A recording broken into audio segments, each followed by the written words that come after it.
Maintenant que nous avons mis en place les lampes, nous allons passer au placement de la caméra. Donc pour cela, je vais commencer par la sélectionner et je vais la placer pour que sa position corresponde au point de vue qui m'intéresse. Donc ici, le point de vue qui m'intéressait au départ, c'était à peu près par là. Donc je valide. Voilà pour le placement. Maintenant, il faut faire une rotation à la caméra car elle ne regarde pas le canari. Donc rotation. Et je valide quand elle regarde le canari. Pour contrôler la vue de la caméra, je vous propose de passer en vue caméra avec la touche 0. Et là, on voit la vue qui sera utilisée pour faire le rendu. On peut, alors qu'on est en vue caméra, déplacer directement la caméra si elle est sélectionnée.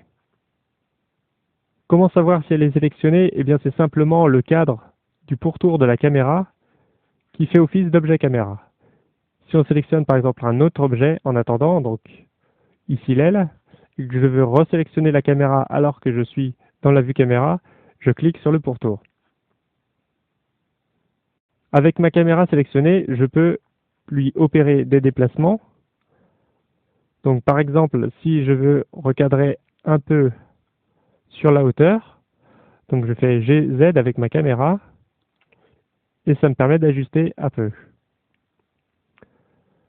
Pour zoomer avec la caméra, je peux utiliser l'axe Z local de la caméra car nous avons en abscisse ici X de la caméra. Ici, nous avons Y et le Z, la profondeur, peut être utilisé pour se rapprocher ou pour s'éloigner de l'objet. Donc si je fais G puis Z, Z pour utiliser le Z local de la caméra et que je manipule ensuite la souris, vous voyez que je me rapproche ou que je m'éloigne. Et je clique gauche pour valider.